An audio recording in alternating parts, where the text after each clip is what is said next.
So welcome to lollipop. तो कैसे हैं आप सब। तो आज की वीडियो आपको देखना है आया स्पेक्ट्रोस्कोपी। क्या देखना है? आया स्पेक्ट्रोस्कोपी क्या है, इसके बारे में अपने को आज देखना है। ठीक है, अगर आप चैनल पर नए हो तो पहले जाके चैनल को सब्सक्राइब कर दीजिए, जो नोटिफिकेशन बेल है उसको भी ऑन करके रखिए, ताकि जो भी अपने चैनल की नया वीडियो है आपको जल्दी जल्दी मिल जाएगी। ठीक है, तो आज देखेंगे जो आया स्पेक्ट्रोस्कोपी है। ठीक है, जो आया स्पेक्ट्रोस्कोपी है तो उसमें आज देखेंगे उसका इंट्रोडक्शन पार्ट। ठीक है, तो उसमें वो किस प्रिंसिपल पे काम करती है, तो उसमें क्या क्या रीजन आते हैं। ठीक है, जो आया स्पेक्ट्रोस्कोपी है इसमें भी अलग अलग प्रकार के रीजन आते हैं, जैसे नियर फार, तो उसके ही अलग अलग प्रकार के रीजन आते हैं। वो रीजन के बारे में आज पढ़ने वाले। ठीक है, जो मॉलिक्यूल्स है तो मॉलिक्यूल्स में क्या क्या रिक्वायरमेंट चाहिए, जब इसलिए for the absorption of the higher radiation. ठीक है, for the absorption of the higher radiation के लिए जो मॉलिक्यूल से तो उसमें क्या क्या रिक्वायरमेंट चाहिए वो भी आज पूरा देखने वाले। ठीक है, वीडियो सिर्फ लास्ट तक आपको देखना है। ठीक है, तो चलो, तो आया स्पेक्ट्रोस्कोपी है, जो आया स्पेक्ट्रोस्कोपी है वो किस प्रिंसिपल पे काम करती है। ठीक है, जो मॉलिक्यूल्स है तो उस मॉलिक्यूल्स में क्या क्या चेंज होते हैं वो भी आज पूरा देखने वाले। ठीक है, आप देखो, हमने इसके जो आपने पढ़े होंगे, जैसे कि cosmic rays, gamma rays, UV rays, visible rays, IR radiation, microwave rays और रेडियो रेज। ठीक है, तो ये अलग अलग प्रकार के रेज है, उसकी अलग अलग प्रकार की रेंज भी है। ठीक है, तो जो कॉस्मिक रेज, यूवी रेज, जो गामा रेज है, ठीक है, आप देखो, जब नीचे से ऊपर जाएंगे, ठीक है, कहां से, जब रेडियो वेव से हम कॉस्मिक रेज की तरफ जाएंगे तो वहां पे क्या होता है, उसकी जो एनर्जी और फ्रीक्वेंसी क्या रहेगी, वहां पे हाईएस्ट रहेगी। मतलब क्या रहेगी, जब कॉस्मिक रेज में देखेंगे, जब कॉस्मिक रेज है अपनी वहां पे रहेंगे, वहां की जो एनर्जी और फ्रीक्वेंसी क्या रहेगी, ज्यादा रहेगी। क्या रहेगी?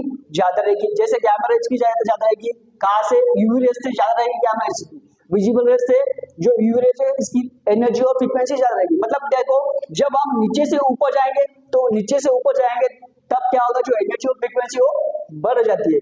ठीक है, वहां एनर्जी और फ्रीक्वेंसी अगर बढ़ गई तो वहां पे जो वेवलेंथ है वो क्या होगी, कम होगी। क्या होगी?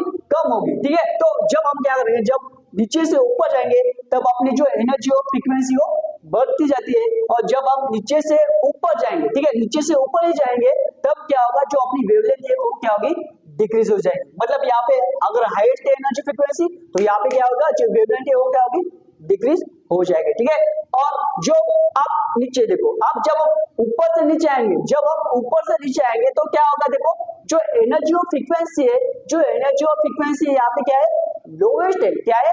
लोवेस्ट है। अगर एनर्जी और फ्रीक्वेंसी अपने लोवेस्ट रहेगी तो वहां पे वेवलेंथ है वो क्या होगी, इंक्रीज हो जाएगी। क्या होगी? इंक्रीज हो जाएगी। ठीक है, तो देखो, आपने वो क्या देखना है, आयर रेडिएशन। आयर रेडिएशन मतलब क्या हुआ, इंफ्रारेड। जो इंफ्रारेड क्या है, इंफ्रारेड। आयर मतलब क्या है, इंफ्रारेड। ठीक है, तो उसकी क्या है, रेडिएशन है। ठीक है, आप देखो, जो अपने को कौन सा रेडिएशन पढ़ना है, आयर रेडिएशन। कौन सा है?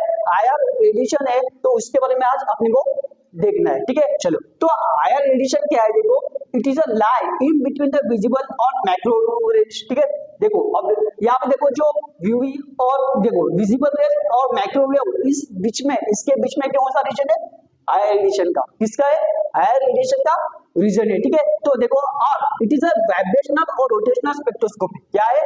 इट इज अ वाइब्रेशनल और रोटेशनल स्पेक्ट्रोस्कोपी। ऐसा इसको क्यों बोला गया, देखो, इसमें क्या होता है, जब जो आयर रेडिएशन है, ठीक है, जब आयर रेडिएशन एक खाना मॉलिक्यूल से अपने पास, ठीक है, उसका क्या करने का, अपने को उसका डिटेक्शन करना है। तो एक समझो, एक बात देखो, जो आयर रेडिएशन रहती है वो किसके लिए इंपॉर्टेंट है, for the detection of the functional. जो मॉलिक्यूल्स में जो फंक्शनल ग्रुप प्रेजेंट रहते हैं उसके डिटेक्शन के लिए जो अपनी आयर स्पेक्ट्रोस्कोपी है वो बहुत ही यूजफुल रहेगी। देखो, उसका यूज क्या है, मेन पर्पस क्या है, for the elucidation of the structure of the molecules, और ऐसे ही बोल सकते हैं for the detection of the functional groups. For the detection of the functional groups, तो जो इसके लिए हमको जो आयर स्पेक्ट्रोस्कोपी है इसका हम यूज करते हैं। ठीक है, समझ आया? अब देखो, यहाँ पे क्या बोला, it is vibrational rotational spectroscopy.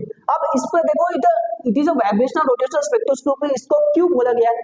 क्यों बोला गया? क्योंकि क्या होता, जब भी आयर रेडिएशन है, जब आयर जो रेज है, ठीक है, जो आयर की रेडिएशन है, अगर एक अन्य मॉलिक्यूल से वहां पे जाके जब फॉल करेगी, जो मॉलिक्यूल से वहां पे फॉल करेगी, जो मॉलिक्यूल है वहां पे जब मॉलिक्यूल्स पे जब फॉल करेगी तो क्या होगा, उस मॉलिक्यूल्स में कुछ चेंजेस आते हैं।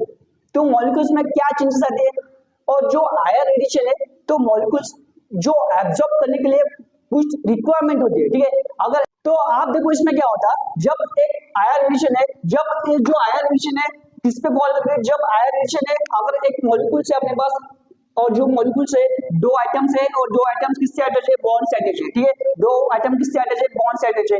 जब अपनी जो आयर रेडिएशन है इस पे फॉल करेगी, जब अपनी आयर रेडिएशन इस पे फॉल करेगी तो क्या होगा, इस बॉन्ड में चेंज आते हैं। क्या चेंज आएंगे, ये शो करेंगे, क्या शो करेंगे, वाइब्रेशनल मोशन शो करेंगे। अब वाइब्रेशनल मोशन टू टाइप के होते हैं, एक है स्ट्रेचिंग और बेंडिंग, स्ट्रेचिंग और बेंडिंग, ठीक है। फॉलो करेंगे, मैंने बोला दो टाइप के जो वाइब्रेशनल मोशन जो मॉलिक्यूल्स है वो क्या करेंगे, शो करेंगे। और जो वाइब्रेशन शो करते हैं तो वाइब्रेशन मॉलिक्यूल्स कभी भी शो नहीं करेंगे।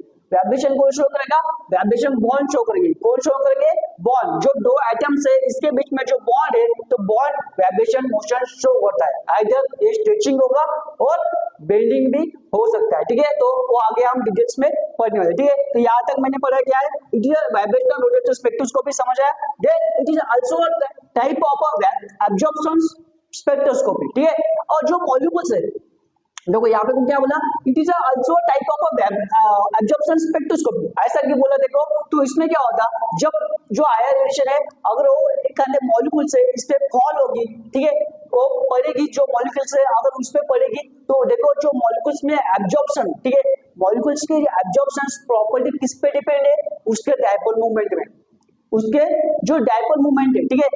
अब देखो जो आयर रेडिएशन है, जब आयर रेडिएशन हम फॉल करेंगे और उस मॉलिक्यूल्स में एक चेंज आएगा, क्या चेंज आएगा, उसकी डायपोल मूवमेंट चेंज होनी चाहिए। उसकी डायपोल मूवमेंट अगर चेंज नहीं होगी तो जो अपना मॉलिक्यूल्स है वो आयर रेडिएशन जो है एब्जॉर्ब नहीं कर सकता। क्या बोला मैंने, समझो ये अपनी आयर रेडिएशन है, ये मॉलिक्यूल्स है, समझो ये अपने आयर रेडिएशन है, ये मॉलिक्यूल्स है, ये मॉलिक्यूल्स अगर डायपोल, अगर जो आयर रेडिएशन है इस पे फॉल होगी और आयर रेडिएशन फॉल होने के बाद अगर जो मॉलिक्यूल्स है इसकी डायपोल मूवमेंट अगर चेंज नहीं हुआ, ठीक है, उसका डायपोल मूवमेंट अगर चेंज नहीं हुआ तो क्या बोल सकते हैं, तो ये जो मॉलिक्यूल्स है ये आयर रेडिएशन एब्जॉर्ब नहीं करेगा, आयर रेडिएशन है एब्जॉर्ब नहीं करेगा। ये आपको जो पॉइंट में बोल रहा है ये पॉइंट आपको क्लियर होगा कहाँ पे, जो प्रिंसिपल में जो पढ़ाऊंगा, ठीक है। जो आयर रेडिएशन कैसे फॉल होती है और किस मॉलिक्यूल्स के लिए आयर रेडिएशन यूजफुल है। जो आयर रेडिएशन है, देखो जो आयर रेडिएशन है वो जो डाई एटॉमिक मॉलिक्यूल, जैसे मोनो डाई एटॉमिक मॉलिक्यूल, कैसे, जैसे O2, ठीक है, दोनों मतलब O2, अगर O2 रहेगा तो देखो जो O2 मॉलिक्यूल्स है, ठीक है, इसमें देखो दोनों भी क्या है, OA, दोनों भी कैसे OA, ठीक है। तो अटैच कैसे रहेंगे, दोनों भी ऐसे बॉन्ड से रहेंगे, ठीक है, दोनों भी ऐसे कैसे बॉन्ड से अटैच कर सकते हैं। और देखो अगर H2 रहेगा, ठीक है, तो ये भी कैसे HH होगी। तो इसका जो डायपोल मूवमेंट है, इस जो O2 है, ठीक है, दोनों तरफ क्या है वो सेम है, दोनों तरफ क्या है HH क्या है सेम है, ठीक है, और उसके बीच में क्या है बॉन्ड प्रेजेंट है। देखो अगर इस O2 है, H2 है, एटॉमिक मॉलिक्यूल है, ये आयर रेडिएशन एब्जॉर्ब नहीं कर सकते। ध्यान में रखो, जो आयर रेडिएशन क्या है एब्जॉर्ब नहीं कर सकते। इसके आगे मैं आपको पॉइंट लिख दूंगा, ठीक है। तो ये होने के बाद, ठीक है, चलो, तो मैंने क्या बोला, जो आयर रेडिएशन है तो जो एटॉमिक मॉलिक्यूल है जैसे O2, H2, ठीक है, दो जो मतलब क्या है उसमें जो डायपोल मूवमेंट रहती है वो क्या रहती, जीरो रहती। मैंने क्या बोला पहले, कहता जो आयर रेडिएशन है वो जो मॉलिक्यूल से ये एब्जॉर्ब नहीं करते। कौन से, जो एटॉमिक मॉलिक्यूल, कौन से एटॉमिक जो मॉलिक्यूल रहते वो आयर रेडिएशन क्या कहते हैं एब्जॉर्ब नहीं करते। तो उसकी कंडीशन आगे है वो मैं आपको अच्छे तरह से आपको समझाऊंगा, ठीक है। ये सिर्फ मैंने बोला है, आपको ध्यान में रखना है, आगे आपको यूजफुल रहेगा, ठीक है, काम में आएगा, ठीक है। मैंने क्या बोला पहले, जो आयर रेडिएशन है ऐसे मॉलिक्यूल एब्जॉर्ब करेंगे क्या, जो मॉलिक्यूल्स डायपोल मूवमेंट जनरेट करेंगे, जो मॉलिक्यूल ऐसे मॉलिक्यूल जो डायपोल मूवमेंट जनरेट करेंगे वही मॉलिक्यूल्स क्या करेंगे, जो आयर रेडिएशन है उसको एब्जॉर्ब करेंगे। और जो मॉलिक्यूल्स आयर रेडिएशन को एब्जॉर्ब नहीं करते तो उसमें डायपोल मूवमेंट भी चेंज नहीं होगा। मतलब डायपोल मूवमेंट अगर चेंज होगा तो जो मॉलिक्यूल्स है वो आयर रेडिएशन मतलब एब्जॉर्ब करेंगे।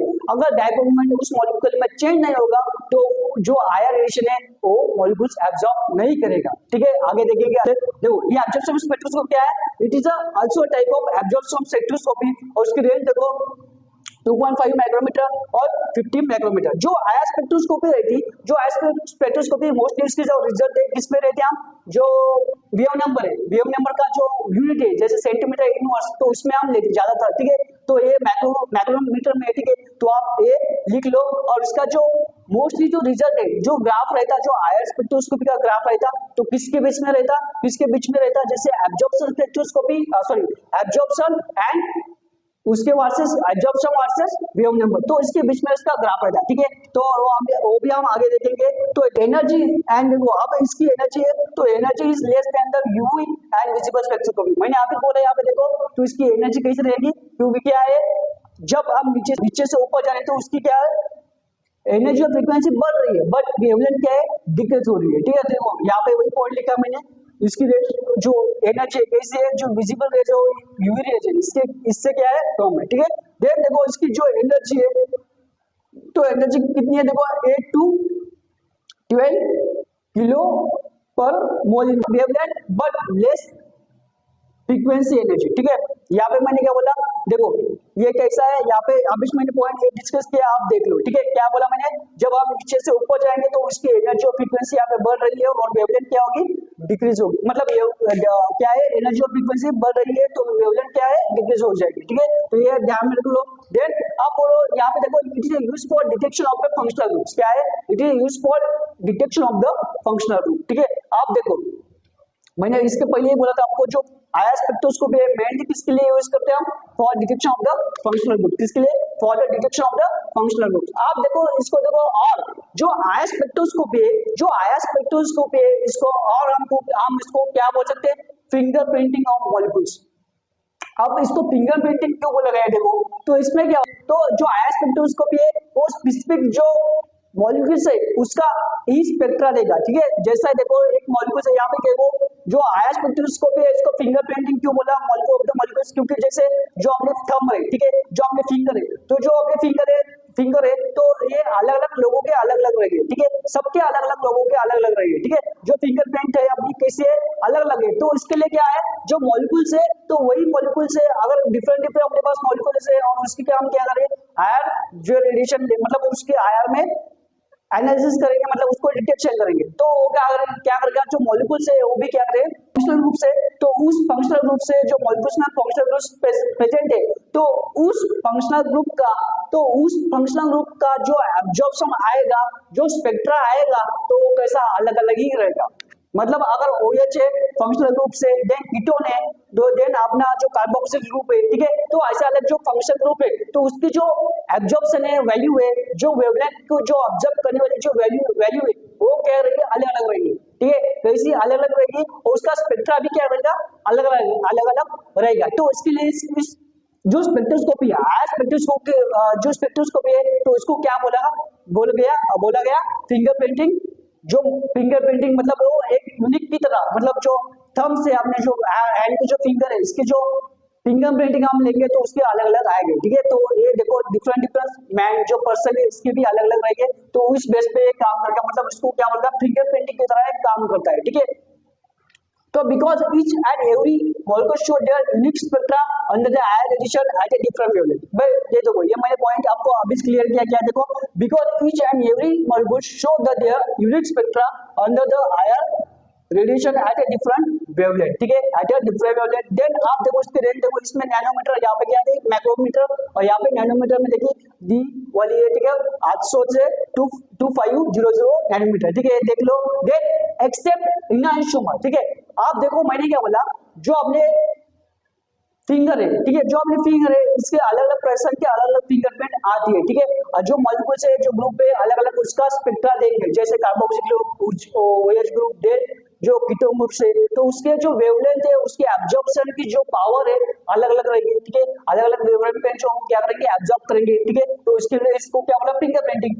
But in case of enantiomer, जो इनहांसोमर के मॉलिक्यूल्स रहते हैं, तो उस पे ऐसा रहता है, एक ऐसे एक एक्सेप्शन बोलेंगे, तो एक एक्सेप्शन की केस है, यहाँ पे देखो enantiomer molecules can show the same IR radiation, जो इनहांसोमर मॉलिक्यूल है, जैसे इनहांसोमर के मॉलिक्यूल्स है, अगर उसका अपने को डिटेक्शन करना है, उसमें कौन से फंक्शनल ग्रुप्स प्रेजेंट है, तो उसके जो आईआर आएगा, जो स्पेक्ट्रा आएगा, जो एब्जॉर्प्शन आएगा, वो कैसा सेम आ सकता है, ठीक है। तो देखो ये सिर्फ इसमें एक एक्सेप्शन है, वो आप देख लो। Then when we take a result in between the wave number and absorption बोला, तो जो हम इसमें रिजल्ट लेते हैं आईआर स्पेक्ट्रोस्कोपी में, जो उसका ग्राफ बनाते किसके बीच में बनाते, wave number and absorption, wave number और एब्जॉर्प्शन जो रिजल्ट भी लेते हैं तो उसका रिजल्ट भी हम किस में लेंगे, वेव नंबर के जो यूनिट है वेव नंबर में इसका रिजल्ट आपको डिटेल के साथ आपको बताए वाले हैं, ठीक है। आप ये पॉइंट्स नोट भी कर सकते हो, ठीक है। चलो तो आप देखेंगे अगला पार्ट। चलो तो आप देखेंगे जो आयन के टाइप है, कौन कौन से रीजन इसमें आते हैं वो देखने वाले, type of region of ion relation, ठीक है। तो इसमें कौन कौन से रीजन आते हैं उसके बारे में देखने वाले, ठीक है। चलो तो देखो पहला फर्स्ट रीजन है कौन सा, नियर आयन, दूसरा है अपना मिड आयन और तीसरा है अपना फार आयन। कौन कौन से नियर आयन, मिड आयन और फार आयन, ऐसे उसके रीजन यहाँ पे प्रेजेंट है, ठीक है। तो देखो फर्स्ट जो इसका रीजन देखो, उसके रीजन के रेंज की वैल्यू देखो क्या है, वेवलेंथ जो माइक्रोमीटर जो यूनिट है किसका है, वेवलेंथ का है, और जो सेंटीमीटर इनवर्स है ये किसका यूनिट है, वेव नंबर का, ठीक है। मैंने क्या बोला, जो आयन रेडिएशन मेजर रिजल्ट जो लेते किसमें लेते, वेव नंबर के फॉर्म में लेते, ठीक है। जो सेंटीमीटर इनवर्स की आप वैल्यू याद रखो, ठीक है। चलो तो देखो फर्स्टली जो नियर आयर है तो उसकी वैल्यू देखो 0.7 माइक्रोमीटर टू 0.5 माइक्रोमीटर, ठीक है। क्या है 0.7 टू 0.5 माइक्रोमीटर ये वेवलेंथ में है, उसके रेंज देख लो। देन 1400 टू 14,000, ठीक है, 40,000 सेंटीमीटर इनवर्स, तो किस फॉर्म में दी वाली है ये रेंज, वेव नंबर के फॉर्म में, ऊपर किस में वेव नंबर सॉरी वेवलेंथ के फॉर्म में। देन मिड आयर सेकंड क्या है अपना मिड है, तो उसकी देखो 2.5 micrometer to 225 micrometer. Then wave number के फॉर्म में देखो उसकी रेंज क्या है 4000 टू 400 सेंटीमीटर इनवर्स। और जो फार आयर है इस रीजन की जो रीजन है इसकी रेंज देखो क्या है 25 माइक्रोमीटर टू 300 माइक्रोमीटर। और जो वेव नंबर के फॉर्म में देखो क्या है 400 centimetre inverse two 10 centimetre inverse के फॉर्म में ये दी वाली है। मतलब ये नीचे की कौन सी सेंटीमीटर जो इनवर्स है ये किसका यूनिट है, वेव नंबर का, और जो माइक्रोमीटर है किसका यूनिट है, वेव नंबर का। ये ध्यान रखो जो अलग अलग प्रकार के रीजन है किसके, आयन के, जो मोस्टली हम यूज करते हैं, जो मोस्टली जो रीजन में हम स्टडी करते हैं, तो कौन सा रीजन है, मिड आयन, ठीक है। तो इसका इस मिड आयन कौन सा है, मिड आयन। तो इस रीजन में हम क्या करते हैं, तो इस रीजन को हम क्या बोल सकते हैं, वाइब्रेशनल रोटेशन स्पेक्ट्रोस्कोपी के लिए बहुत ही यूजफुल है, और इसको वाइब्रेशनल रोटेशन स्पेक्ट्रोस्कोपी रीजन ही बोला जाता है, ठीक है। जो ऊपर का रीजन है इस रीजन को बोल सकते हैं नियर आयन को क्या बोलते हैं, वाइब्रेशनल रीजन, और जो फार आयर है तो इस रीजन को बोल सकते हैं, इसमें क्या होता है रोटेशनल जो मोशन है वो दे सकता, मतलब रोटेशनल स्पेक्ट्रोस्कोपी यहाँ पे बोल सकते हैं, ठीक है। तो ये अलग अलग प्रकार के रीजन है, और जो मोस्टली हम स्टडी करते हैं किस रीजन में करते हैं, मिड आयर के रीजन में। हम जो आयर की जो रीजन है तो उसमें जो रेडिएशन पास करते किसमें, मोस्टली हम स्टडी करते हैं किसमें, आयर रेडिएशन के रीजन में हम करते हैं, मिड आयर के रीजन में। जैसे इसकी वैल्यू आप याद कर सकते हो 2.5 माइक्रोमीटर टू 25 माइक्रोमीटर, तो इसकी वैल्यू है वो आप याद में रखो। तो इसकी वैल्यू वेव नंबर की फॉर्म में आप याद में रखो, कौन सी है 4000 टू 400 सेंटीमीटर इनवर्स, इसकी वैल्यू आप याद में रखो, ठीक है। तो ये होगा मोस्टली मैंने क्या बोला। और जो नियर आयर है इसकी जो एनर्जी रहती ज्यादा रहती, तब देन मिड की कैसे लेस और फार की थोड़ी उसके कम रहेगी, ठीक है, एनर्जी कैसे कम रहेगी, ठीक है। चलो तो ये हो गया उसका टाइप ऑफ रीजन ऑफ आयर। चलो तो आप देखो इसका प्रिंसिपल देखें, किसका आयर स्पेक्ट्रोस्कोपी का प्रिंसिपल क्या है इसके बारे में देखने वाले, ठीक है। चलो तो इसमें क्या बोला, देखो when IR radiation fall on the any molecules, ठीक है, जब आयर रेडिएशन जब एक आधे मॉलिक्यूल्स पे जब फॉल करेगा तो उसमें क्या चेंज आएगा, देखो तो क्या होता है, then the molecules absorb the IR radiation, then the molecules क्या करेंगे, absorb the IR radiation, so that's why the energy level of the molecules क्या होगी, इंक्रीज हो जाएगी। क्यों, क्योंकि जो मॉलिक्यूल्स के जो आयर रेडिएशन क्या कर रहे हैं, फॉल हो गए, कहां पे फॉल हो गए, जो मॉलिक्यूल्स है उसपे फॉल रहे, तो क्या होगी, जो मॉलिक्यूल्स की एनर्जी हो क्या होगी, बढ़ जाएगी, क्या होगी, बढ़ जाएगी। तो इसमें देखो यहाँ पे इमेज लिखा है, so the molecules of the energy क्या होगी, इंक्रीज हो जाएगी, मतलब level of the molecules increase, और go from the ground state to excited state, कहां पे जाएगा, go from the ground state to excited state, वहां पे जाएगा। और वहां पे जाके क्या होगा, देखो जो मॉलिक्यूल्स है वो एब्जॉर्ब आयर रेडिएशन कब करेगा, जब क्या होगा, जब द इलेक्ट्रॉनिक फ्रीक्वेंसी, जो electronic frequency of the IR radiation, मतलब जो आयर रेडिएशन फॉल होगी तो उसकी जो इलेक्ट्रॉनिक फ्रीक्वेंसी है इज मैच, किस मैच होगी, if the frequency of the electronic frequency of the IR radiation is match with the electronic frequency of the molecules, जो मॉलिक्यूल्स पे फॉल हो रही है, जो आयन मॉलिक्यूल्स पे फॉल हो रही है, ठीक है, उसके जब इलेक्ट्रॉनिक फ्रीक्वेंसी, जब इंटरनल फ्रीक्वेंसी और एक्सटर्नल फ्रीक्वेंसी कौन सी है अपनी आयनाइजेशन, और जो इंटरनल फ्रीक्वेंसी किसको बोल रहे हैं, जो मॉलिक्यूल्स में फ्रीक्वेंसी है, ठीक है, इलेक्ट्रॉनिक फ्रीक्वेंसी है, जब दोनों मैच करेंगे तभी क्या होगा, जो एब्जॉर्प्शन वहां पे हो जाएगा, मतलब जो आयनाइजेशन वहां पे एब्जॉर्प्शन हो जाएगा, और एब्जॉर्प्शन कौन कर रहे हैं यहाँ पे, मॉलिक्यूल्स, ठीक है, क्लियर समझ आया। Then after the absorption of the IR radiation, जब आयर रेडिएशन जब एब्जॉर्ब हो गए मॉलिक्यूल्स में, तो जो मॉलिक्यूल्स है वो क्या करेंगे, मोशन शो करने लगेंगे। मोशन कौन कौन से, दो टाइप के, एक वाइब्रेशनल और रोटेशनल, मतलब मोशन कौन से, एक वाइब्रेशनल और रोटेशनल टाइप के वहां पे मोशन शो करने वाले, ठीक है। तो वाइब्रेशनल में भी टू टाइप्स के मोशन वहां पे मॉलिक्यूल शो करते हैं, जैसे एक है स्ट्रेचिंग, दूसरा है बेंडिंग, वो हम आगे देखने वाले हैं, ठीक है। और ये हो गया इसका प्रिंसिपल, किसका, आयर रेडिएशन का जो प्रिंसिपल है यहाँ पे हमने बताया वाला है, ठीक है। तो आप देखो इसके आगे हम पढ़ने वाले what are the requirements for the IR spectroscopy, क्या पढ़ने वाले हैं, तो आगे पढ़ेंगे हम what are the requirements for the IR spectroscopy, ठीक है। तो ऐसे क्या क्या आयर स्पेक्ट्रोस्कोपी के लिए क्या क्या रिक्वायरमेंट चाहिए, मॉलिक्यूल्स में क्या क्या रिक्वायरमेंट चाहिए, वो हम देखने वाले हैं, ठीक है। मैंने इसके पहले ये बताया वाला जो डायटोमिक मॉलिक्यूल कौन से, जैसे O2 H2, ठीक है, जो अलग अलग प्रकार के डायटोमिक मॉलिक्यूल है, तो उसके लिए अपनी जो आयर स्पेक्ट्रोस्कोपी है ये यूजफुल नहीं होगी, ध्यान रखो। तो आयर स्पेक्ट्रोस्कोपी किसके लिए यूजफुल है, ऐसे मॉलिक्यूल्स, ऐसे फंक्शनल ग्रुप्स हो गए, तो क्या करेंगे, जो अपनी आयर रेडिएशन है, जब उस मॉलिक्यूल पे फॉल होगी, तो जो अपना डाइपोल मोमेंट है वो क्या होगा, चेंज